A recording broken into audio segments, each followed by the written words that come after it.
Hello, and welcome to the Canadian Story, where we discuss what Canada is, what Canada could be, and what Canada should be. Hello, everyone, and welcome back to the Canadian Story. Today, we are joined by my long-lost brother, Ryan Guay. Ryan, welcome to the show. Hey, how's it going? Thanks for having me, Zach. It's been so long. It has been a little while. This pandemic has kind of kept us apart a little bit. Yeah. But Ryan, why don't you just give us the 30 to 60-second pitch on who you are, what you're made of, what you're all about. My name is Ryan Guay, and I represent the street pharmacy from Welland, Ontario. That's where I grew up and I'm born and raised. I produce music and write songs for others, probably mostly now. But I did, tour in a band for a long time before the pandemic squashed us. And I'm also a secondary school teacher. I teach history, geography, English, and music, and some social sciences. I'm a musician. I identify as a musician. I guess. That's your vocation. My soul is a Welland degenerate and a musician. I'm also Métis. I want to give a shout out to the Métis Nation for making a lot of my musical pursuits and educational pursuits possible. And and my mother. That's gotta give props to my mom. For sure. Pretty much it. That's where you came from. That's who I am. I'm a Welland degenerate. That's. I love. So what kind of music do you play? Like, what's your kind of style? What do you like to put out into the universe? Well, Street Pharmacy is a reggae, rock, hip hop fusion group. Really, I've had so many members in the band. It's been like a rotating door. It's sort of what. So it was always my brainchild from I was starting in high school. It really didn't start, under that moniker until I was 19. It's like Sublime and the Smashing Pumpkins and the Souls of Mischief and the Far Side had a baby, that would be the band. And in case anyone's questioning it, it rules. I love it. So what got you into music when you were a kid? Well, it's something I think I really genuinely believe I was just born with. I think that my mother's musical. Her side of the family is very musical. And I think I just had the gene. There's a gene, I think, for people that are, ear musicians, I would call them, people that play by ear. And I just instantly understood it as a child, like immediately. It's the only thing I really wanted to do. I remember being like 4 years old and going to school for the first time, the first day. My mom dropped me off. I just ran into the door. I couldn't wait, which is strange because now it's like every kid's like, I don't want to go to school. I was like, man, I couldn't wait to go to school. And the first thing that we learned how to do was sing the O Canada, because you're going to have to do it every day. And I learned the song really quick and sang it and was like so proud of being able to sing the song.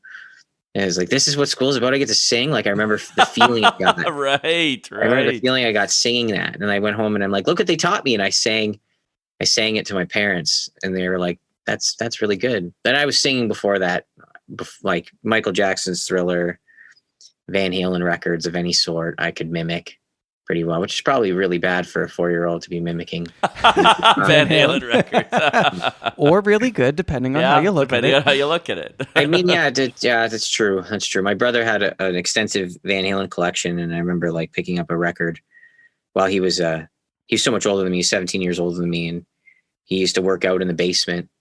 And when he wasn't home, I figured out how to operate the player. And wanted to know where the music was coming from that he would work out to. I mean, it sounds like somebody in the 80s would work out to Van Halen. Like, that just seems like a dude thing.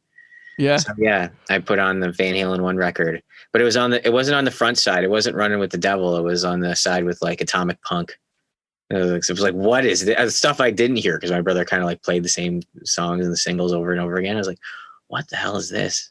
It was instant for me. And I think, between Van Halen records and the Smashing Pumpkins Siamese Dream, I saw Billy Corgan and the Smashing Pumpkins play on some late night TV show. They played Cherub Rock when I was a kid. My brother let me stay up late to watch it because I don't know why. I can't remember exactly. I was so young, 6 or 7, 6, I think, when that record came out. No, 7. I don't know. Anyway, I just saw that and was like, that's what I want to do. And there's never anything else. It was that. I saw the Pumpkins when I was a kid, like in their original manifestation. Wow. So, that's actually so cool that you would say that. So that you saw the Pumpkins on a late night, and that's when you decided, you were like, I want to do that. Yeah, I mean, I always wanted to, I think I was a different kid. Growing up, I was very bored with everything because I just immersed myself into everything very quickly, and then would learn about it. And then like, what's this? And go to the next thing.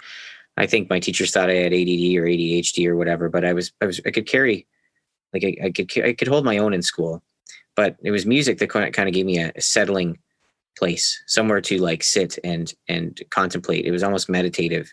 So yeah, it was watching Smashing Pumpkins on TV and made me realize, well, my teachers always put me in the timeout chair and I'm always getting in trouble. Maybe I meant to be a rock star or something. Like that's sort of like what I thought. I something about, and Billy Corgan, I remember particularly that night wasn't that great vocally. I remember like thinking, I could sing like, I think I can do this. And I, great for like he's one of my favorites, probably my biggest influence as a songwriter, as a guitar player for sure. I play like him, sort of. I try to. Don't come close, but I try. So yeah, I don't know. It was just something about it. And then when I saw them in concert, my dad took me. I begged him to take me.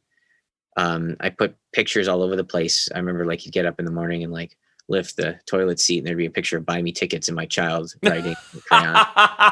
That's hilarious. Oh man, you're full on lobbying for this. And my dad's a lot, he's an older guy. He's 76 now. I mean, he had me pretty late in life and he was working shift work and I'm sure he was super annoyed, but he brought me to go see the Pumpkins. And that was probably the moment. I remember watching them perform from the nosebleed section, and my dad actually brought me down to the pit. And I'm small. I mean, I'm a little kid, and it was violent. It was during Geek USA. He brought me down. It was nuts. And I thought, this is amazing. Like I can make people do this. This is how I feel every day. Right. Rambunctious and nuts, and yeah. So I felt like. I'm a little bit, as I got older, I became a lot more calm, but I guess that's growing up. Maybe they beat it out of me. I don't know, but at school, but yeah, I was a terror, man. I think it's cool that it was watching the Pumpkins live on TV that kind of like tipped you into like the whole idea of doing music, because when I was a young kid, I was watching MuchMusic and I saw a little band called Alexis on Fire playing No Transitory live at MuchMusic, and I was like, oh, you mean you can do that? Like that's something that you can just go do? I want to do that. Yeah, that was me with music videos too. Like I used to tape the countdown. I think when we finally got a working VCR, I was 10. It was 1996, and I would tape like whatever videos were new that were coming on. And I'm a huge advocate for 90s alternative rock, pre 1997 and before, so, Stone Temple Pilots and Soundgarden and Smashing Pumpkins and Nirvana and Pearl Jam, Pearl Jam, not as many videos, but there all these videos by these great bands and other bands, the Canadian bands too. I mean, I remember seeing a video for Rusty. I ended up getting signed to their label, to the label that they were on later on. I mean, it tried to make a 90s alt record. So that was pretty cool for me because I remember seeing Rusty on TV and being like, whoa, this is cool. Yeah. Nobody else cared by that point, but I cared. But yeah, I would tape it. And I always wanted to like, one day I'm going to make a music video. I wonder what I'm going to do. And I had like this vision at like 10 years old of shutting down a bridge in my hometown and like playing on it. That would be my music video. And I did it somehow.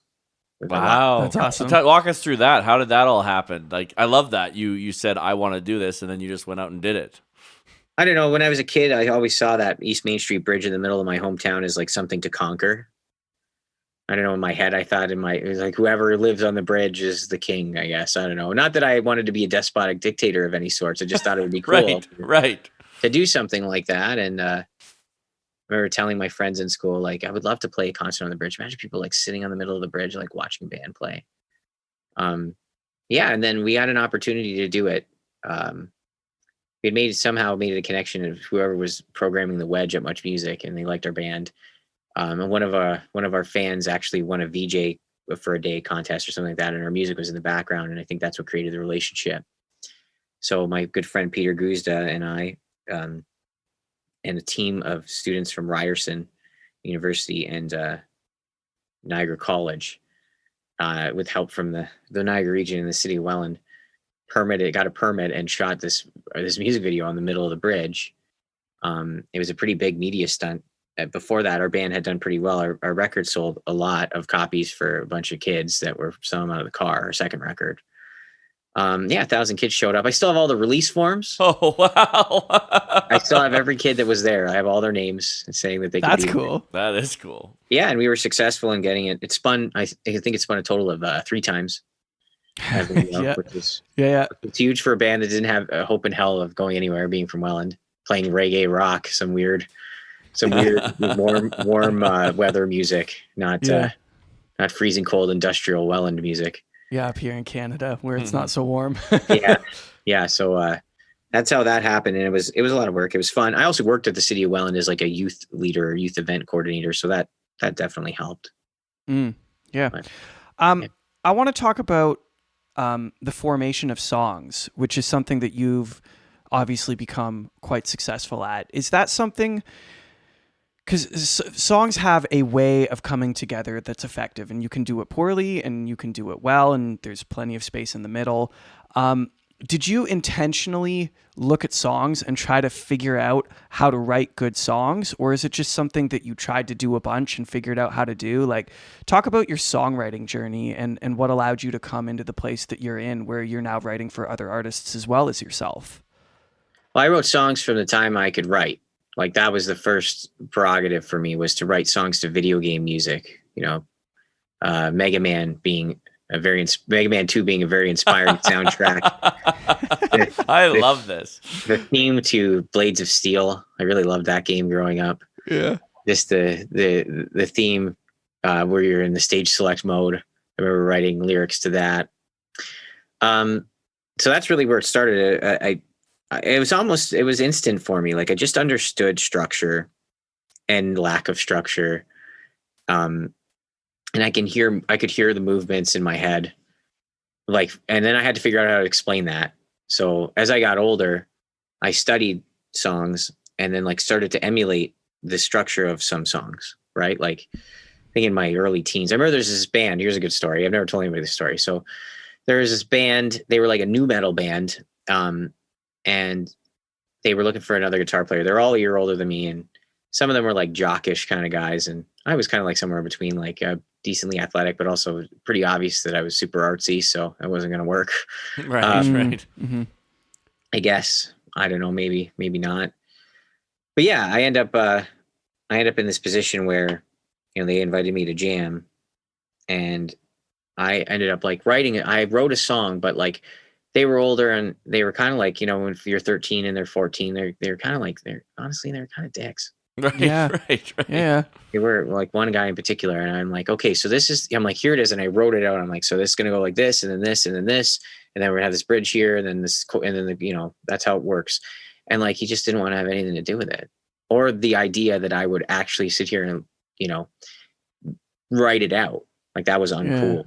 Yeah. And I was like, yes. this is not going to work. Because it was I remember being we don't see eye to eye on these things. And deflated. It's like, well, how do you think this, I'm trying to explain it to you. This is what's going to happen. I think this is what I'm bringing to the table.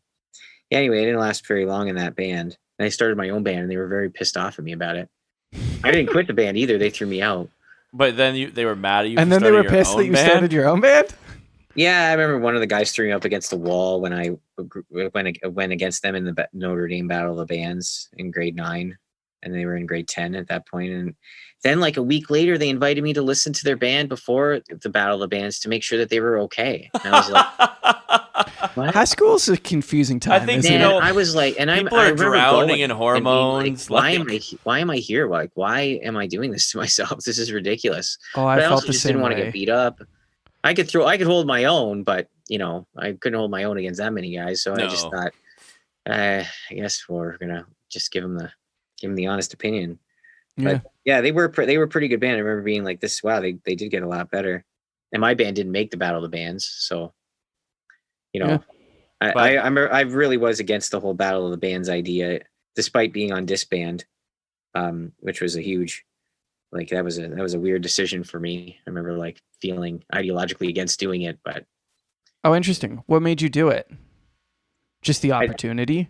Man, I wrote a song for somebody that did very well. A ghost wrote it, Mm-hmm. and it put me in touch with the people that were producing and the host of the show, and I was asked to do it. Right. And Right. I did not go out there and like, yeah, I did the audition, but we were tapped. We were tapped to do it. And Right.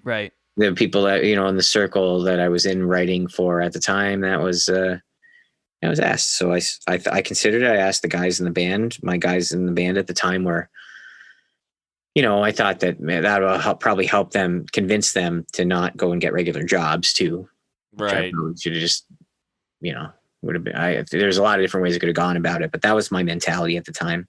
Like we got all this. We were already pretty hot. We didn't need to do the show, but I thought that maybe it would give those guys some validation too. Mm-hmm. So I did it, and I still don't regret it because I did it, but yeah. I don't know. Could I have gone without it? I think so. I think we might have been better off for it. Why do you think you would have been better off not doing disband? I mean, is like the argument could be made that it's just good optics. I mean, any camera time's good camera time, right? I think that there is a sort of ethos that belonged to the band, and to do the show went against the ethos that we presented. If that makes any sense. But not that I was trying to present that ethos. I think maybe that wasn't the case. You know, I can't even say that because the guys that we grew up with that played, that were successful and from my hometown and my area, you know, I just, the reality TV had this weird connotation at the time. Like there was a certain cereal box band idea that went along with it. And I was like, well, I don't care if I'm a cereal box band. Don't you want to be on the cereal box? Like, so that part of me was like that. And the other part of me listened to a lot of like punk records and was like, maybe I shouldn't be doing this, you know? Yeah. And it was difficult to sort of manage what to do. There's a lot of moving pieces to that. Do I think we would have been, I don't know. Maybe I want to take that back. Maybe we wouldn't have been better off. I don't know. All I know is that it drove a stake between me and the band for sure. Right. I got a lot of attention to make good TV. And, you know, I was pulled in a lot of different directions about, you know, ditching the guys that I grew up with playing in that band. Mm-hmm. You know, and I had to make a choice, and I made the choice to keep them, and against, you know, signing a deal.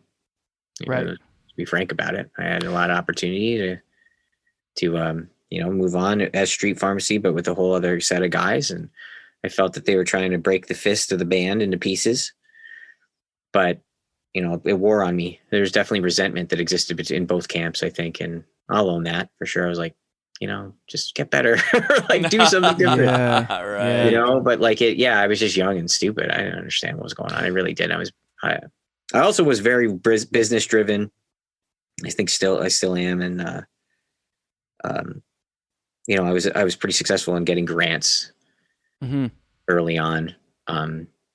So I didn't fear disband's negative connotation that could go along with it. I was like, I'm going to do this no matter what. This is not going to change. You know, it's just a Canadian TV show, and it's kind of fun. And it's like, I thought it was the coolest of all of the Battle of the Bands type shows that existed. It was certainly cooler than Canadian Idol or whatever. I thought. Right. Oh yeah. Like so much cooler. That show as a joke. So let's talk about the grants. You were the first person who was ever described to me as an expert in writing grants for music in Canada. I was the first one? Really? Yeah. Never described to him as this, yes. Yeah, that was like, so for the listeners who don't know, I know Ryan Guay through Ian Blackwood, who we've also had on the podcast. And right off the top, Ian mentioned that you were just a pro at writing grants. And it's a bit of a funny thing to be good at. It's not, especially even as a musician who was playing in bands at that time, like grant writing wasn't even really on my radar. And I was like, wait a minute, you can get like money to do this? Well, there's a funny crossover here because I used to be the one approving the grants and contributions at Heritage Canada. I did that for 2 years. Yeah. So. I've gotten some grants from you too then. Yeah, probably. For more educational stuff, but yeah. It's quite possible that David signed some of the grants that you wrote. That's exactly. I did a Notre Dame. I did my high school music club when I was a teacher as a supply teacher. Heritage Canada sponsored that club. We did some awesome stuff, and they were. Would you guys go through? Which program do you remember? The organization that would partnered with us was Arts Network for Children and Youth. Right. Yeah, and they would have got the money from Heritage Canada. From Heritage Canada. Yeah, exactly. So we were a satellite. We were like one of their groups, and I put together this club. It took 5 months to from beginning of the end of the club. It was like every Tuesday night, and we made a little documentary about it. And thanks to Heritage Canada, and we put out a song, and the song made a bunch of money, and we put a scholarship in the name of kids who wanted to go out and pursue music in any way, shape, or form after high school. They get a little scholarship to go and do that. Oh, I love that. Yeah, so it was awesome. Heritage Canada was and Arts Network for Children and Youth. They were involved with Heritage Canada. Were like exceptional to work with. Like I loved doing that. I think that really sold it for me. Why I was like, oh well, if I'm not going to tour for the rest of my life and I want some semblance of normalcy, then I will be happy being a teacher. That was the moment that you knew. Yeah. Wow. I want to dig into that more because that's something very valuable. Is you're like, actually, I've found a place where I can find peace and happiness, even if it's not exactly what I always wanted. Can you dig more into that? Sure. I mean, I don't know. Like people change. I loved playing music, and I love writing music, and I love performing music and all that stuff. And I will continue to do it for the rest of my life. I'm a lifer, But like as I got older, I think I just became more empathetic and wanting to give people more than just music to feel connected to. And I think education for me was that, spotting kids like me that were on the fringe kids, I call myself. And, I was a fringe kid. I wasn't sure where the hell I belonged, really. That kind of goes along with being Métis too, I guess. You're kind of caught between both worlds. Like, it's just a theme that has gone along in my life. Am I a teacher? Am I a musician? Am I both? Can you be both? Right. No. And or do you have to pick a side? Yeah, you can. Like as a musician, you are a constant student, and same with as an educator, you're constantly learning. You've committed yourself to lifelong learning at that point. So they kind of just fit in well together. There's two moments I think for education for me. It was one was the Notre Dame Music Club thing that I ran with the help of Arts Network for Children and Youth and working as a supply teacher. Like our video was number 1 on MuchMusic on the year 11 program at the time when that was going on. And the kids would come up to me and ask for my autograph. And I was like, this is ridiculous. Like I can't do both jobs. Because I'm right. Wow. And then I said, okay, well, what am I going to do with these kids? I'm not going to be mean because that wouldn't be kind. And I would be that kid. I would want to go and suck as much information out of dude that is on TV because I would want to do that when I was a kid, right? I wanted to be on MuchMusic. That was like my whole life's goal was to be there. And then I'm like, oh, maybe I shouldn't do it. And I got there. I was like, maybe this is what I wanted after all. Right. I wouldn't want to tell them that either. Right. No. Like, that's another thing. Don't get me wrong. If I could make music videos and get on MuchMusic again, I would do it. Cause I love the video idea. I love everything about the old school format of it. Everything is amazing. It's such a beautiful thing that we've lost. I hear it coming back on July 7th. Yeah. On TikTok, apparently. Yeah. Really? Yeah. Wait, hold on. What? Yeah, TikTok it sounds like going to be restarting MuchMusic. Actually, you know who let me know about that was Scott from Mucho Disaster because he's tight with those people too. So, yeah. I will start. I haven't made a music video since 2014 when MuchMusic started, like really 2013 when they stopped doing it, stopped really spinning them. Because I just didn't ship them there anymore, right? I really haven't made a music video since then. Now that there might be involved in disseminating that stuff out there into the world, I might actually do it again. I might. Yeah, well, something I love that. I love that dream of making a video and then just that's art, right? It's saying you envision how you want it to be and where you want it to be and how you want it to be, and then you make it happen. Yeah. I think also the older I got, the more I wanted to hide. Like I just didn't want to be so public. Like that was a huge, like eye-opening experience for me. You know, returning to your hometown after like you never leaving your hometown and then going on and being on television brought me some strange energy from people that were like not stoked on the fact that I was doing what I wanted to do. Like a lot of miserable people kind of came at me, and you know, it was like right. all of a sudden I was doing something wrong because I was happy or successful. And I was like, oh wow, I'm super sensitive for this. Maybe I should leave. You know, like that was a tough lesson to take. I don't know if I'm built for it. Maybe I could have had more of a Wilco career or something. Why do you think people get stuck in that sort of mentality of hating those around them that succeed? What do you think that is? Their human urge to accumulate. I think that we, you know, I guess you can argue that, you know, in order for us to survive as a species, we had these strange, like dichotomous and contradictory urges. One being to, you know, accumulate as much as we could to survive, like a zero-sum game at the expense of others, because of, you know, scarcity of resources. And I think that has been ingrained within us genetically now, when that's not the case. Yeah. So we get that the manifests now in humans, even though there isn't a scarcity of resources, so to speak, in the Western world, it now manifests itself in jealousy and envy and all those stuff, all the things that you hear in all of the 7 major world religions that are, you know, go against everything that you can think of for being a good person.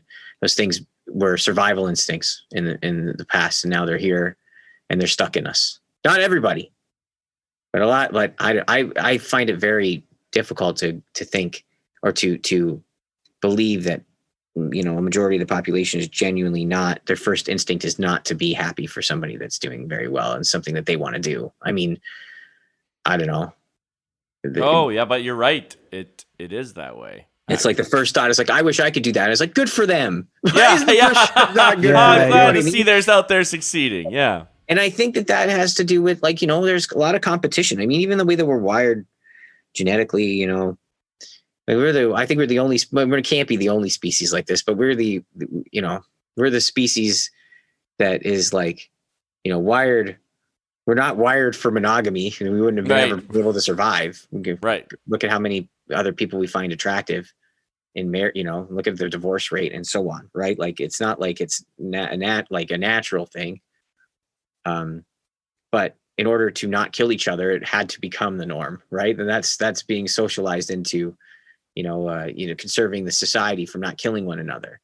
But like that human urge to accumulate, again, is like being, you know, we just pushing you back into check so that you can survive as a species. So the thing that allowed us to survive would eventually become our detriment. And I think that's a good example. Like, that's just a base example. That's not a music example. That's just a base human example. And then we're also very, at the same time, since we like to accumulate things, but aren't naturally monogamous, very territorial. Yeah. It's like, we want to keep what we have. Like, we are the human condition is so flawed, right? And we're very confused. Yeah, I loved this dichotomous. This word I think you used was dichotomous desires that kind of influence us. Can you go into that more? Because I love that concept, and I think it's not talked about enough. It's like too much of our world is boiled down to black and white, when understanding the paradox of existence is something we should talk about. We're so screwed up. Really, that's what it comes down to. Like, you know. There's so many philosophers you could, like, you know, you could talk about Hobbes and Locke and Rousseau and, you know, Voltaire and Descartes, and, you know, you go all the old English dead guys. Right. They all address this better than me, and all had different theories about it. But I mean, we come into this world, like, you know, we're dependent on other people to help us to survive. These instincts have been ingrained in us, probably genetically speaking, for you know, however long we've been a thing, like in existence. You know, whether it's 1,000,000 years or if you're biblical and you think it's 6,000 years, whatever. Right, the whole time, yeah, it's in you. And then as we evolve to realize that maybe some of these instincts are no longer serving us, we have to fight them. right? Like, think about it like this. Okay, here's a good one. Back in the day, if we went out and we were hunting, okay, and there was a saber-toothed tiger in this area, and like it chased us, and we got scared. That memory would be stored in like our amygdala or hippocampus, like in your brain, right? And it would log as a warning. Don't go there. So any of the things that you remember experiencing, the smell, the vibe, your brain will hear that, and you will experience anxiety. You'll experience stress. You'll experience, like panic. Get out of there. And that's a survival thing, right? So that part of our brain is the reptilian part of our brain, the old school back in the day part, right? And then, now there's no saber-toothed tiger. There's my friend didn't include me in her Instagram post or whatever. Right. Yeah. Panic. How do we fix this? It's like, do you understand? It's like we are so flawed. Like we are so broken and now we have to figure out a new way of figuring out how to get through, the instinct in us, or not that the instinct is bad. I mean, having those, having that stored in your brain is important so that not to make those mistakes and not get eaten by a saber-toothed tiger, or if you get in a car accident with a red light, don't ever do that again. Don't be red light. These are, that's how trauma is stored. But then it comes out in other things, right? And is that self-serving in our society when we don't have to fight a saber-toothed tiger anymore? Probably not, right? Like that's where the resilience idea comes in. I think that we were just, resilience is always a thing. We try to instill it in kids. How do you teach resilience? I don't know. I don't have the answer. I don't know, right? Like, I don't think education does. Mm-hmm. I don't know if we've harnessed it yet. Well, can it be taught, or does it have to be learned? And I know that sounds funny to say it that way, but like, is it something that has to be experienced, and you have to put yourself in scenarios in which you're going to be constantly broken down a little bit, but not to the point of dissolution of yourself? And that's the thing. It's such a fine line, right? Yeah. Like you can do whatever you want, right? Like if you get into a position where you're constantly like being, put in in danger or something like that, eventually that danger is going to scare you from wanting to ever do it, and then make you fearful, and then you close off, and then you're a basket case. And that happens to all of us. Yeah. Right. Like at some point. So like, what is the fine line? Is everybody's like emotional disequilibrium threshold different? And I would say yes, right. And that also depends on what kind of person you are, and what your genetics are, and what your life experiences are, and how you develop. We just don't know enough, but we know enough that we don't know enough, but we know just enough to screw everybody else up. Like that's where I think we're at. So true. So that make sense? Yeah, I love this because it's a good caveat to your teaching career. We haven't had a teacher on the podcast yet, or at least not of secondary school. And like you're on the front lines of the pandemic, culture too, right? Where you're teaching the next generation as best you can how the world works. What's that like, and what are you seeing with this mass transformation from the society that, say, you and I grew up in to the one that they're growing up in, where they can't even comprehend not having a cell phone? Well, I mean, I can't pass judgment on the evolution. I just want to know what it's like to watch, to be a part of. Yeah. No, I didn't grow up with the cell phone. I didn't get a cell phone until I was like 20. I remember the first time I got a text message, I was confused as to how to respond back. Right. The first time I got a text message, I was like, the hell's the point of this? Why wouldn't I just call this person? Yeah, I agree. Like, that's how I felt about it. I think the phone is good and bad. I think it's good because all of a sudden you have the world, the entire accumulation of the world's information in one spot. If you really want to, if you need to look something up, or you need to research, you can really pull out a phone out of your pocket and do so. You no longer have to carry around, lots of answers anymore. The answers are in the phone. That's also a bad thing too, because you might not really know anything. But the way in which the phone is used to to persuade and to, it's used as a tool of propaganda pretty much in a lot of ways, depending on what side of the fence you're on in certain subject areas, or if you're part of a company or whatever. Like, the advertising component of it is not healthy. I mean, it's just not. I did this little experiment with myself. I didn't get an iPhone until I was I was after I was on MuchMusic, which I probably should have had one but while I was on there to really start pushing the band. But I was like, no, there's something.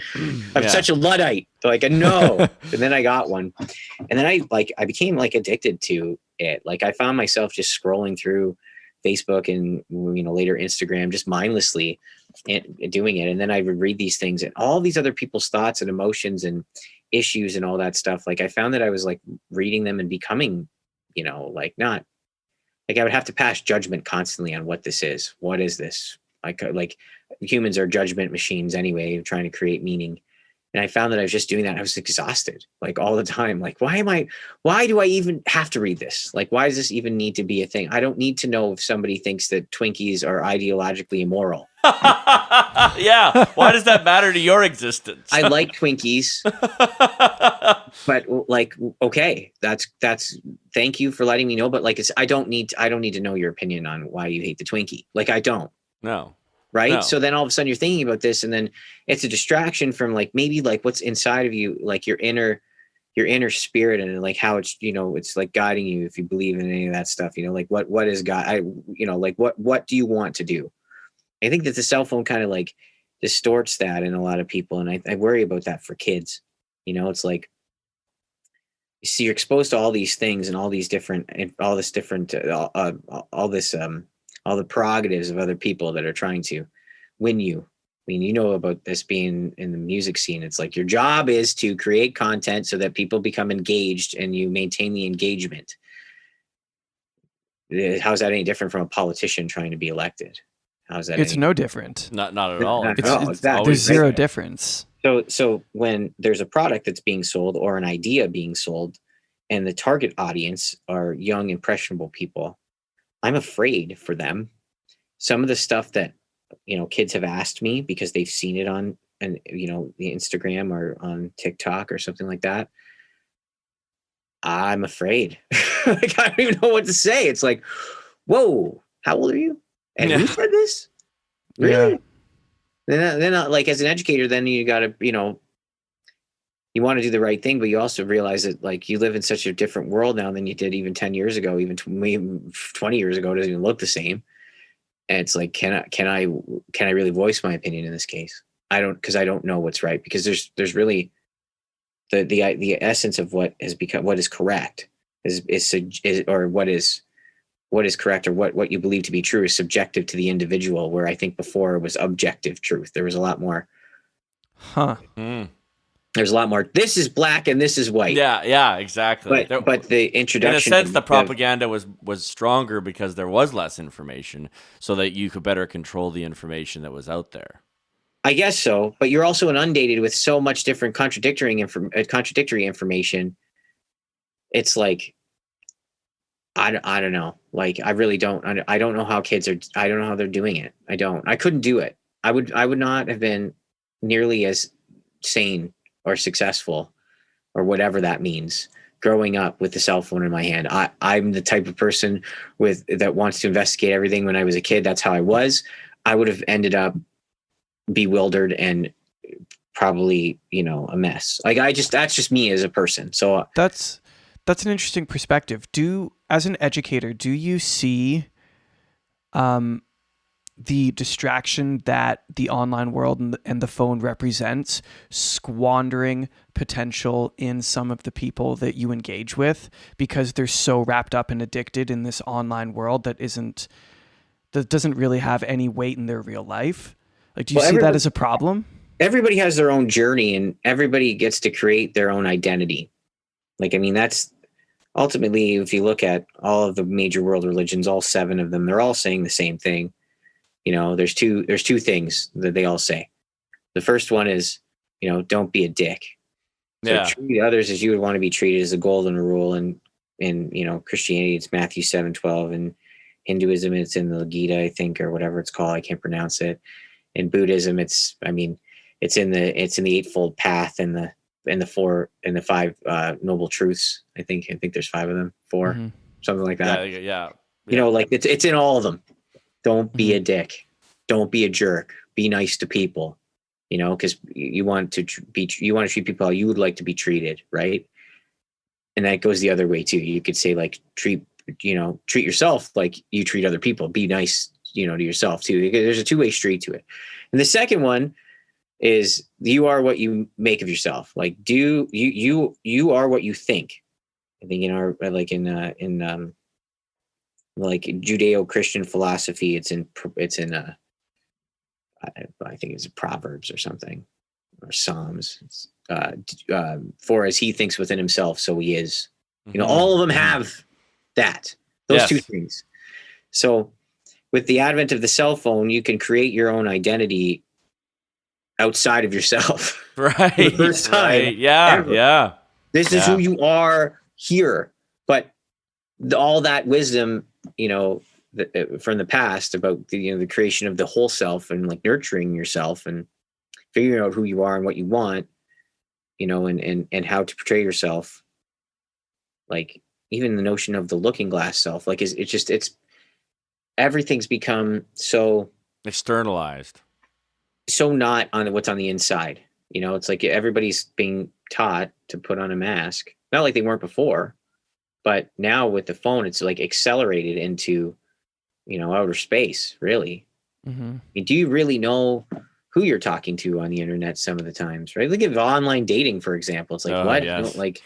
It's a disaster. It's awful. It's awful. I've been in some situations where I won't bring them up here, but I've been like, how did I miss that? Well, and that's because, like you said, you build these fake relationships where you're talking all the time, over text. Even you're not even talking with your voice, right? And then suddenly you meet this person, you're like, oh, like there's a totality behind you that can't be masked by a screen.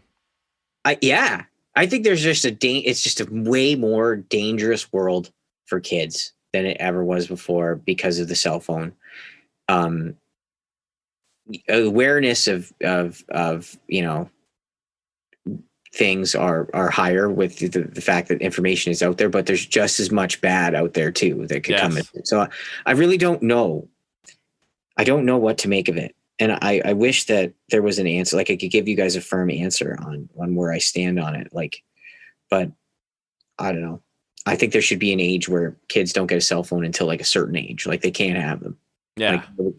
So that social interaction, like person to person, is like what becomes the center of communication. Like you have interpersonal and extrapersonal communication skills that are developed before you are given a phone. Like a phone should be like a rite of passage. Now you have proven that you can function in society. You're a functioning human being. Here's this crazy tool that we have. Instead of getting a bar mitzvah or a bar mitzvah gift or something, like you're coming of age of any sort, like of any religion, you should be given, here is this tool now, this cell phone. Do what, use it mindfully.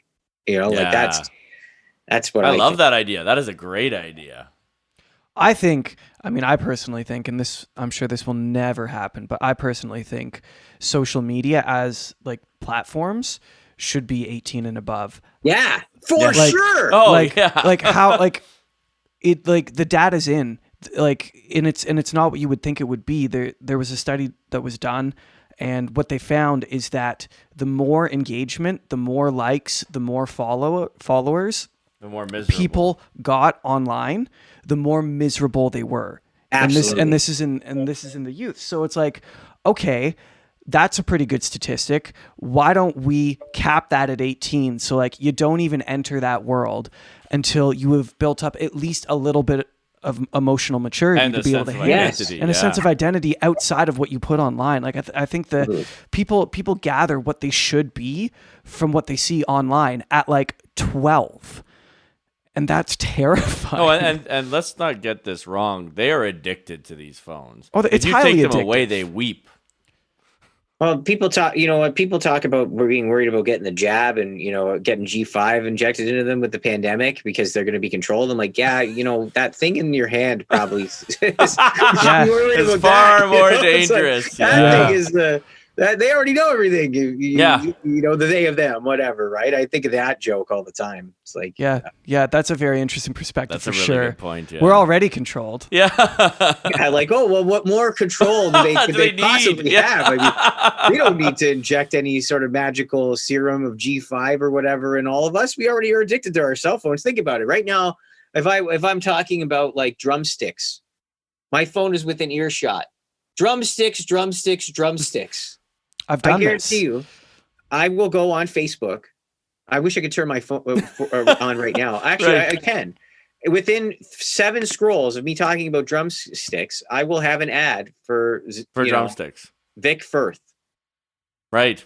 Yeah. I've done this. I did this with cat food at in a studio session once, and we just started saying cat food, and then 10, 15 minutes later, I got an ad for cat food.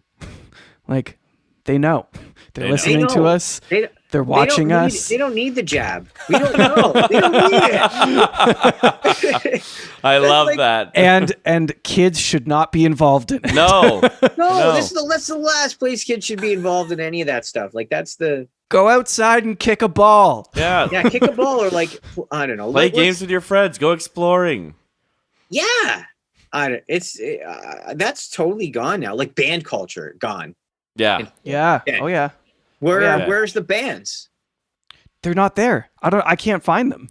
They don't exist because nobody wants to be in a band because there's nobody to model. Right. Who are you gonna like? Okay, you can watch bands on TikTok or whatever, but like, you're not watching bands. You're watching individuals seeking likes for being able to be proficient in an instrument or draw attention to themselves for some sort of political or ideological view, and music is a secondary component to that. Yeah. This is the world we live in. Wow. That was fire. Yeah. You're right. This is the world we live in. You wonder where band culture is gone. That's where it's gone. It doesn't exist. There's nobody to model.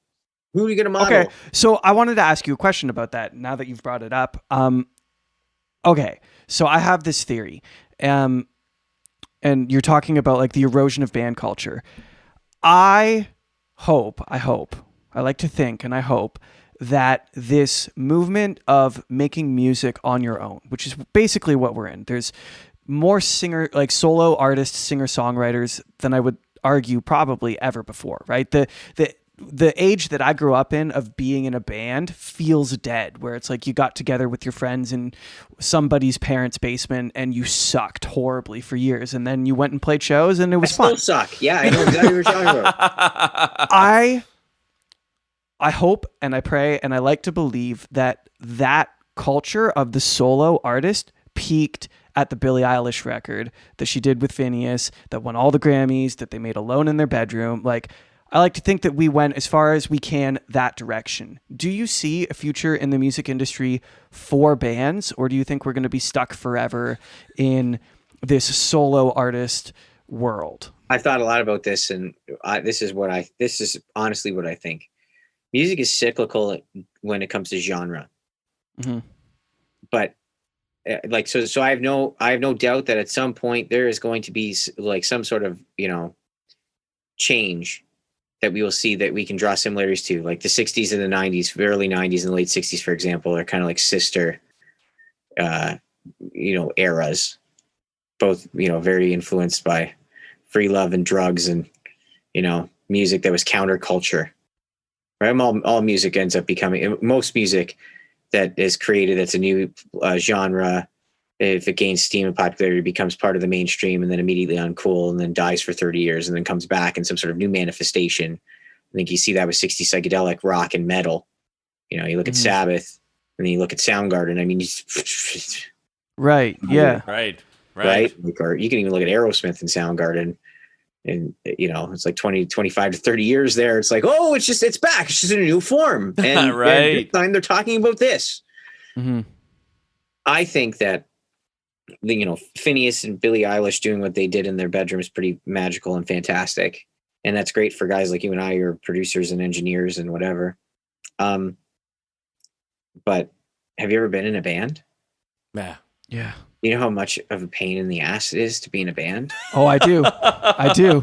You know how many personalities you have to manage? It's like in a being band? married to 4 or 5 other people Yeah, all at once. and you're not getting laid. No. I mean, maybe you are. I don't Well, know. yeah. But Yeah. look how that worked out for Fleetwood Mac. I don't know. Yeah, Like, some yeah. it doesn't work. You know, like, well, maybe they got to live the rest of their lives on that, but like, you know, it's tough, man. It's tough to be in a band, and the computer and the technology has made it possible so that you don't have to deal with other personalities. But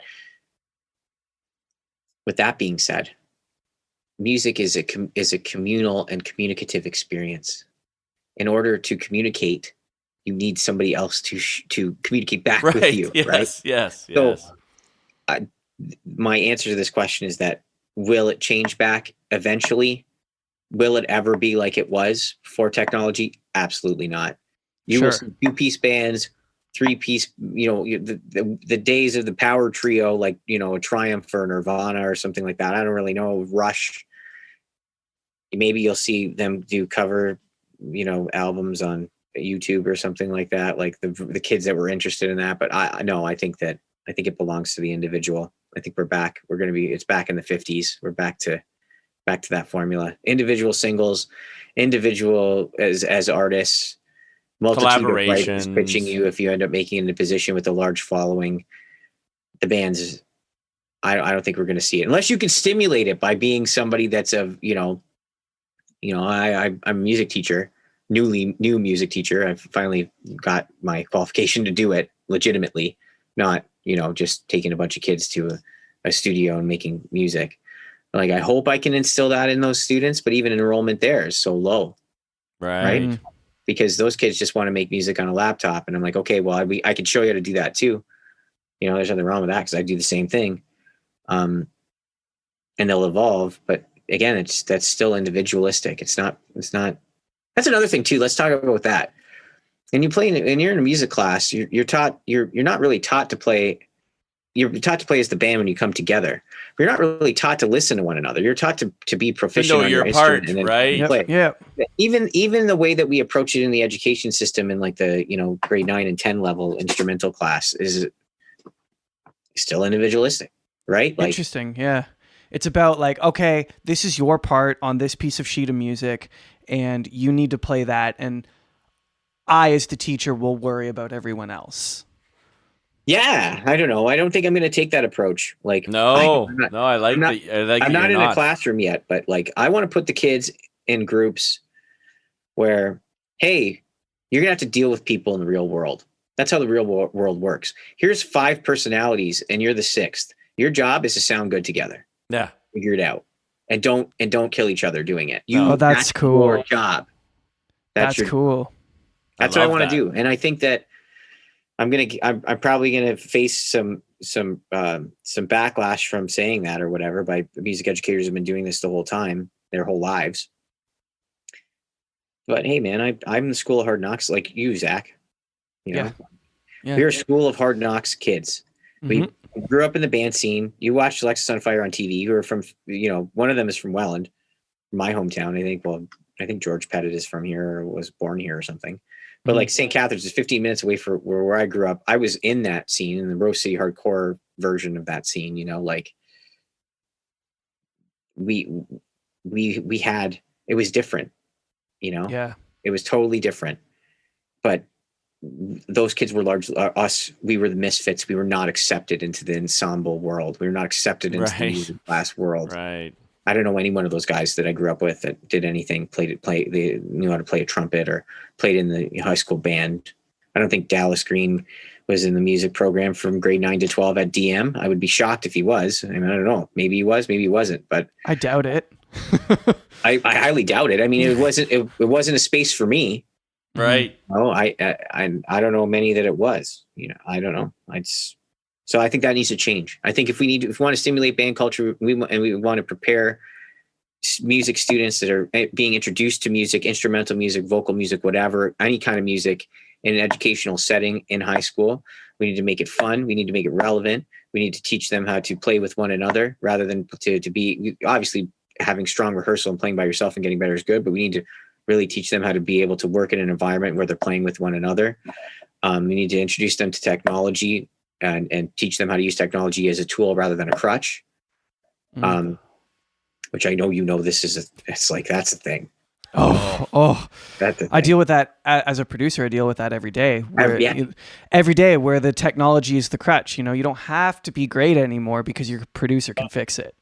Oh, exactly. Right. So that's definitely something that we got to fix. And I think from doing that, we will start to stimulate band culture again within the high school system. They just need to be shown, and it needs to be enjoyable. And we also, this is another thing too. We teach, like when I was in school, I learned this thing after actually just recently, but when I was in school, I felt like I was deterred from being a professional musician. I remember like my music teacher telling me like, you better think of something else because you're not good enough. And I was like, yeah, and I'm the kind of kid that's like, yeah, watch me. All right, I'll show you. Yeah. But the other kids in my class, they weren't like that. Yeah. Right. They weren't. So I was in grade 9. That was it. Don't get me wrong. My music teacher encouraged me to a certain degree about like, it's just trying to be realistic, whatever that means. Yeah. Go I hate that word. Guitar, so you have a backup plan just in case you need to become a teacher, because this other stuff you're doing is not, so only 1% of people become, whatever, artists. That's the wrong mentality to take in a music class. Why don't we prepare kids for the possibility that they could become that way? Well, realistically, they're going to have enough other people telling them that anyway. Yeah, they might as well not tell them that in music class. Yeah, let their parents tell them that. If the kid wants to play the trumpet and he thinks he could be Miles Davis, like if I wanted to be Miles Guavis, I should have been allowed to be. Miles Guavis. That's amazing. So Ryan, thank you. So much respect for you, man. We really appreciate you taking the time to come on, and we'll have to have you back on again sometime soon. You're the man. Like anytime you want me to come on here and talk about craziness, I would be glad to talk about all the craziness you'd like. Awesome. Thank you. Thank you for listening to The Canadian Story. You can find us on Instagram and Twitter at The CAD Story. That's the CAD Story. If you enjoy this podcast, please share it with your friends and family. Let's work together to remind Canadians how great their country is.